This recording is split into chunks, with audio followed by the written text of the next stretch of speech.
తన చిన్నప్పుడే విధి వెక్కిరించినా కూడా ఏమాత్రం కూడా అధైర్యపడకుండా దాదాపు 37 దేశాల్లో మౌంట్ క్లైంబింగ్, రాక్ క్లైంబింగ్, సైక్లింగ్తో పాటు అనేక ప్రశ్నలు ఇచ్చిన సమీరా ఖాన్ ప్రస్తుతం మనతో ఉన్నారు. సో మాట్లాడి ప్రయత్నించేద్దాం. తనకి ఇన్స్పిరేషన్ ఏమి, అసలు ఎందుకు ఈ రంగాన్ని ఎంచుకుంది అనేది కూడా. మేడం మీరు చెప్పండి, దాదాపు మీరు చిన్నప్పుడే తల్లిదండ్రులను కోల్పోయినా కూడా ఏమాత్రం కూడా అదరకుండా బెదరకుండా ఒక మహిళ అయి ఉండి కూడా అనేక దేశాల్లో కూడా మీరు ఇప్పుడు రాక్ క్లైంబింగ్, మౌంట్ క్లైంబింగ్ చేసి వచ్చారు. ఎలా అనిపిస్తుంది? Thank you so much. నాకు చిన్నప్పటి నుంచి ఒక ప్యాషన్ అనేది ఉన్నింది. నేనంటూ ఏదో ఒకటి చేయాలి, అందరిలాగా కాకుండా నాకు డిఫరెంట్ పర్సెప్షన్ ఉండేది లైఫ్లో.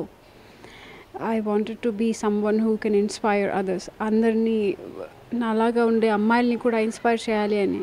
సో నా రోల్ మోడల్స్ డిఫరెంట్ పీపుల్ ఇంతవరకు. సో నేను చాలా ఇన్స్పైర్ అయ్యాను, ఏదో ఒకటి చేయాలి స్పోర్ట్స్లో.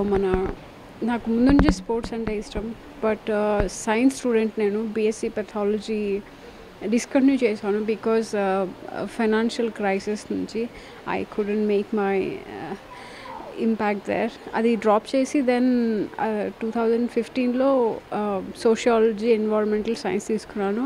అదే ఇయర్లో మా నాన్న చనిపోయారు. సో ఐ లెఫ్ట్ అనంతపూర్ 2008లో బెంగళూరు షిఫ్ట్ అయ్యాను. జాబ్ చేస్తూ మా నాన్నని సపోర్ట్ చేస్తూ, తర్వాత నేను కూడా నా ఎడ్యుకేషన్ని సపోర్ట్ చేసుకుంటూ అలా ఉన్నాను 2015 వరకు. నాన్న చనిపోయిన తర్వాత నుంచి ఈ జర్నీ అనేది స్టార్ట్ అయింది.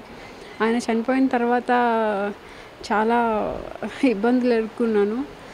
దెన్ ఫ్యామిలీ పరంగా అందరూ పెళ్ళి చేసుకో అనడము, బట్ నాలో ఏదో ఉంది, అది నేను రికగ్నైజ్ చేసి నేను దాన్ని నన్ను నేను ఏమి అని అర్థం చేసుకొని వేరే వాళ్ళని కూడా ఇన్స్పిరేషన్ లాగా ఉండేలాగా ఐకానిక్ లైఫ్ని నేను లీడ్ చేయాలనుకున్నాను. సో అందుకే స్టార్ట్ చేశాను journey solo cycling. First south east Asia and south Asia, ఆ తర్వాత అరేబియన్ కంట్రీస్, యూరోప్. సో నేను సేవ్ చేసిన మనీ అంతా, so I spent all of it. దాని తర్వాత నాకు ఇక్కడ మౌంటైనరింగ్లో చాలా ఇంట్రెస్ట్ వచ్చింది. ఎప్పుడైతే నేను అంటే సైమల్టేనియస్లీ 1 month నేను 1 countryలో ట్రావెల్ చేస్తే, ఇక్కడ 1 month ఇంటికి వచ్చినప్పుడు హిమాలయాస్కి వెళ్తుంటే, సో అప్పుడు నాకు క్లైంబింగ్ చేయాలని, ట్రెక్కింగ్ చేయాలని అనిపించేది హిమాలయాస్లో. అక్కడ వెళ్ళినప్పుడు అంతా అనిపించేది. So I had set my self like 5 dangerous and difficult treks in India. So అవి కంప్లీట్ చేశాను. ఎప్పుడైతే కాంచన్జంగా కంప్లీట్ చేశానో, that is the highest in our peak.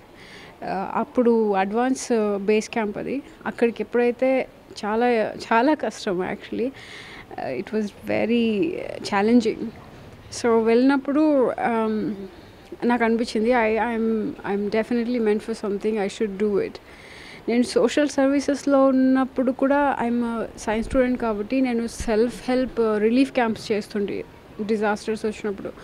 అప్పుడు కూడా నాకు వాళ్ళు ఇచ్చిన రెస్పెక్ట్ కన్నా నాకు అనిపించింది, అరే వాళ్ళు నేను ఏమీ లేకపోయినా నన్ను ఇంత రెస్పెక్ట్ చేస్తున్నారు కదా, ఒకవేళ నేను అచీవ్ చేస్తే నాకు ఇంకా ఎంత రెస్పెక్ట్ వస్తుంది, నేను ఇంకా ఎంత వేరే వాళ్ళకి యూస్ కాగలను అని అనిపించింది. అప్పుడు నేను ఈ ఛాలెంజ్ తీసుకున్నాను. Yes, I want become a mountaineer and I want to scale Mount Everest అని. అంటే మీరు ఆడపిల్లగా అమ్మాయిగా చెప్పండి, ఈ అమ్మాయిలు ఇట్లాంటి రంగాన్ని చాలా తక్కువగా మంది ఎంచుకుంటారు, ఎవరు కూడా పెద్ద అటువైపు వెళ్ళి సాహసం చేయరు. కానీ మీరు ఒక అమ్మాయిగా వెళ్ళి 37 దేశాల్లో కూడా మీరు ఇప్పటి వరకు రాక్ క్లైంబింగ్ అని, మౌంటింగ్ అని చేసి వచ్చారు. ఎలా అనిపిస్తుంది మీకు ఇదంతా? అంటే అమ్మాయిగా వెళ్ళడం డిఫికల్ట్ కాలేదు ఎక్కడ మీకు? చాలా I had difficulties all over. Like solo cycling చేస్తున్నప్పుడు కానీ it was very difficult. Especially మన ఇండియాలో ఎంత డిస్క్రిమినేషన్ ఉందంటే వేరే కంట్రీస్లో ఎక్కడా లేదు. అమ్మాయి అంటే సరే అమ్మాయి కదా అని చూస్తారు అంతే, కానీ అమ్మాయిలే అని తీసి పారేయరు. It was very challenging, especially for me in India. ఎవరూ సపోర్ట్ చేయలేదు. అందరూ నువ్వు పేరు చెడబుట్టే పుట్టినావు, దేశాలు తిరుగుబోతూ అలా అవన్నీ చాలా వినాల్సి వచ్చింది. బట్ నా అంబిషన్ నేను కంప్లీట్ చేయాలని నేను బుక్ రాస్తున్నాను అనమాట. సో దానికోసం నేను సోలో ట్రావెల్లో చాలా నేర్చుకున్నాను. వేరే కంట్రీస్ నుంచి చాలా వాళ్ళని కలిసాను. I was so motivated by all of it because all the people that I have met in my solo travel they were extraordinary. Other countries నుంచి వాళ్ళు నన్ను చూసి చాలా సర్ప్రైజ్ అయ్యేవాళ్ళు బికాస్ ఐఎమ్ ఇండియన్ అనమాట. ఇండియన్ గర్ల్ బయటకు రావడమే actually తక్కువ. అది స్మాల్ టౌన్ నుంచి నేను పుట్టిందే ఏమీ లేదు. Like very very poor family మాది. సో నా పట్టుదల వల్ల ఐ డిడ్. మీ కుటుంబ సభ్యులు కూడా ఎవరు లేరు, మీ అమ్మ చనిపోయింది, మీ నాన్న కూడా 2015లో ఎక్స్పైర్ అయిపోయారు. ఇంత ప్రోత్సహించడానికి కారణం ఏంటి? మా అక్క వాళ్ళు ఉన్నారు. We are 5 people. I'm the youngest child అనమాట. సో నేను వాళ్ళ కూతుళ్ళు కొడుకులతో పెద్దక్క వాళ్ళ పెరిగాను. సో వాళ్ళు కొంచెం అన్నారు, నువ్వు ఇట్లాంటివన్నీ చేయొద్దు, చెడ్డ పేరు తీసుకురావద్దు, బయటికి వెళ్ళొద్దు, రిస్ట్రిక్టెడ్గా ఉండు. Because I'm belong to Muslim family కదా. అది ఇంకా చాలా డిఫికల్ట్. అది ఒక డిఫరెంట్ లెవెల్ ఆఫ్ ఛాలెంజ్ చెప్పాలంటే, being Muslim, born in a Muslim family. So అది ఇది అన్నీ మీద పడినాయి. బట్ నేను మాత్రం నా ప్యాషన్ని వదలలేదు.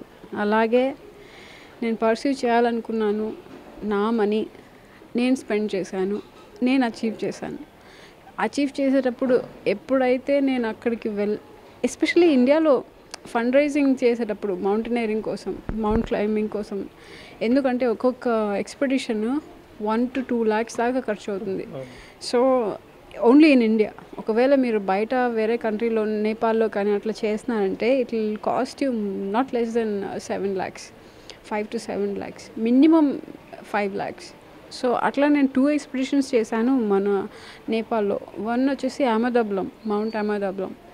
అది I'm the one of the girls, like I'm the first Indian girl to be there the summit అనమాట. సో అందుకే నాకు కొన్ని న్యూస్ కవరేజెస్ వచ్చాయి అప్పుడు. So then I was really motivated to do more. So అప్పుడు నాకు క్లైంబింగ్ వచ్చింది. Climbing చేసేటప్పుడు నాకు ఒకటే అనిపించింది, ఎలాగైనా మౌంట్ ఎవరెస్ట్కి వెళ్ళాలి అంటే ఫండ్స్ కావాలి. 35 lakhs. It's not a small amount. And I have already drained all of my savings. నా సేవింగ్స్ అన్నీ అయిపోయాయి because I travelled a lot. So నేను అప్పుడు ఫ్రీలాన్సింగ్ చేయడము, వేరే వాళ్ళకు ట్రైనింగ్స్ ఇవ్వడము, తర్వాత వేరే ఆఫీసెస్లో, ఇంటీరియర్ ఆఫీసెస్లో సెటప్స్ చేయడం, అలాంటివి చిన్న చిన్న ఫ్రీలాన్సింగ్ వర్క్స్ అన్నీ చేసుకుంటూ ఎలాగోలా సపోర్ట్ చేస్తూ వచ్చాను సోఫా. అండ్ నా అంబిషన్ వచ్చేసి ఒక స్టూడియో ఓపెన్ చేయాలని, climbing studio. So that climbing studio should be an academy for other climbers అనమాట. నాలాగా సఫర్ కాకుండా, వాళ్ళ తల్లిదండ్రులు లేకపోయినా ఉన్న ఒక ప్రాపర్ ఛానల్ అంటూ ఉండి, ఒక సపోర్ట్ అంటూ ఉండి, అథ్లీట్స్ని ట్రైన్ చేయాలని academy. It is like Olympian sport అనమాట. స్పీడ్ క్లైంబింగ్, టాప్ రోప్స్, బౌల్డరింగ్, ఇవి ఒలింపియన్ స్పోర్ట్. ఇవన్నీ ఒలింపిక్స్లో ఉన్నాయి. మన ఇండియా నుంచి కూడా రిప్రజెంట్ చేస్తున్నారు. సో ఇప్పుడు నా ప్రయత్నం అదే, ఎలాగైనా ఒక స్టూడియో ఓపెన్ చేయాలి. అందుకే ఇప్పుడున్న డిప్యూటీ సీఎం పవన్ కళ్యాణ్ గారిని నేను ఆల్రెడీ కలిశాను ఒకసారి. సో ఇప్పుడు ఆయనతో ఇంకొకసారి ఇప్పుడు కలిసి ఆయనతో ఈ ప్రాజెక్ట్ డిస్కస్ చేసి కొంచెం సపోర్ట్ చేయమని అడగాలి. ఆ తర్వాత మన పాలిటీషియన్స్, వేరే దాతలు, వాళ్ళతో కూడా ఫండ్ రైజ్ చేయాలి అనే ఒక మోటివ్లో వెళ్తున్నాను. So it's very difficult. ఒక అమ్మాయి కాబట్టి ప్రతి ఒక్కసారి అంటారు, ఎందుకు నీకు ఇవన్నీ, జస్ట్ హ్యాపీగా పెళ్లి చేసుకున్న తర్వాత ఆయనే ఇన్వెస్ట్ చేస్తాడులే, వేరే వాళ్ళు చేస్తారులే, ఇవన్నీ ఎందుకు. యాక్చువల్లీ చెప్పాలంటే ఇండియాలో ఉన్నంత సెక్షువల్ హరాస్మెంట్ స్పోర్ట్ ఇండస్ట్రీలో కానీ, లేకపోతే డిస్క్రిమినేషన్ అంటే బయస్, నువ్వు చిన్న, నువ్వెంతున్నా నేను చెప్పినట్టు నడవాలి, అదంతా ఇండియాలో ఉన్నంత ఎక్కువ వేరే కంట్రీస్లో నేను ఎక్కడ చూడలేదు రియలీ. అన్ని కంట్రీస్ తిరిగాను, నాకు అన్ని కంట్రీస్లో ఫ్రెండ్స్ ఉన్నారు. నేను ఎక్కడ చూడలేదు. ఇప్పుడు బయటకు వచ్చేందుకు సిగ్గుపడే మహిళలకు కానీ అమ్మాయిలకు కానీ మీరు మహిళగా రాక్ క్లైంబింగ్ చేసిన మహిళలు ఏం చెప్తారు? బయటికి రమ్మని చెప్తారు, ధైర్యంగా ఇట్లాంటి ఎదుర్కోండి, ఛాలెంజ్ స్వీకరించడం చెప్తారా? నేను చెప్పేది ఒకటే, కాంప్రమైజ్ కాకండి. బికాస్ ఇబ్బందులు వస్తాయి. వేరే వాళ్ళు ఏ విధంగా అయినా అప్రోచ్ కానీ, బట్ మీరు కాంప్రమైజ్ కాకండి. మీరు ఎప్పుడైతే కాంప్రమైజ్ అయ్యి సరెండర్ అవుతారో అంతే, ఇంకా it is like you have surrendered yourself and you have no self esteem. అలా నేను కాంప్రమైజ్ కాకనే ఇవాళ మౌంట్ ఎవరెస్ట్ నేను పర్సీవ్ చేయలేకపోయాను. ఎందుకంటే నేను వెళ్ళిన ప్రతి చోట నేను కాంప్రమైజ్ అవ్వాల్సి వచ్చింది. ప్రతి చోట నాకు ఫండ్ రైజింగ్ చేసిన ప్రతి చోట నాకు చాలా ఇబ్బంది వచ్చింది. అందుకే నేను ఫండ్ రైజింగ్ అనేది స్టాప్ చేసేసాను. అది స్టాప్ చేసి నా స్వయం కృషితో ఇప్పుడు ఇది పెట్టి ఆ తర్వాత క్రౌడ్ ఫండింగ్ చేద్దాము అనే ప్లాన్. నేను ఆపలేదు, మౌంట్ ఎవరెస్ట్ ఎక్కాలి అనే అంబిషన్ నేను ఆపలేదు, బట్ జస్ట్ దాన్ని పాజ్ చేశాను అంతే. కొన్ని మేబీ ఒక 2 years కావచ్చు, 3 years కావచ్చు, బట్ నేను ప్రయత్నిస్తున్నాను ఎవరి దగ్గర కాంప్రమైజ్ కాకుండా. ఇప్పుడు ఇది నా హక్కు, నేను ఇది కృషి చేస్తున్నాను. So give me what is necessary, like like do the things which are required because I am the eligible person. మీరు చేయాల్సిన బాధ్యత మీది. సో మీరు ఎప్పుడైతే చూస్ చేసుకుంటారో ఒక ప్యాషన్ని, కాంప్రమైజ్ కాకండి. ఎవరితో అయినా సరే కాంప్రమైజ్ కాకండి. వాళ్ళు చెప్తారు నేను ఈ కోసం ఇచ్చేస్తాను, అది చేస్తాను, ఆ మాట పడకండి. బికాజ్ ఎవరు ఏం చేయరు. You have to do everything on your own. మీరు సొంతంగా చేయాలి. ఎవరి కోసం ఏమీ చేయరు. Yeah, thank you. చూస్తున్నాం దాదాపుగా 37 దేశాల్లో రాక్ క్లైంబింగ్ చేసి కొద్దిగా ఎవరెస్ట్ శిఖరాన్ని ఎక్కాలని ఏదైతే ఉందో దాన్ని ఖచ్చితంగా రీచ్ కావాలి. దానికి సంబంధించిన ఫండ్ రైజింగ్ కానీ దాంతో ముందుకు వస్తే మీకు డిప్యూటీ సీఎం పవన్ కళ్యాణ్ గారిని కూడా మరోసారి కలిసి దానికి సంబంధించిన చర్చలు కూడా చేస్తానంటూ కూడా మహిళల అమ్మాయిలు కూడా ఎవరు కూడా మీ ఛాలెంజెస్ని స్వీకరించండి అంటూ కూడా సమీరా ఖాన్ దాన్ని చెప్తున్నారు. వీడియో చేసి ప్రసాద్ తగ్గ బిగ్ టీవీ అనంతపురం నుంచి. For more videos like this, subscribe Big TV channel.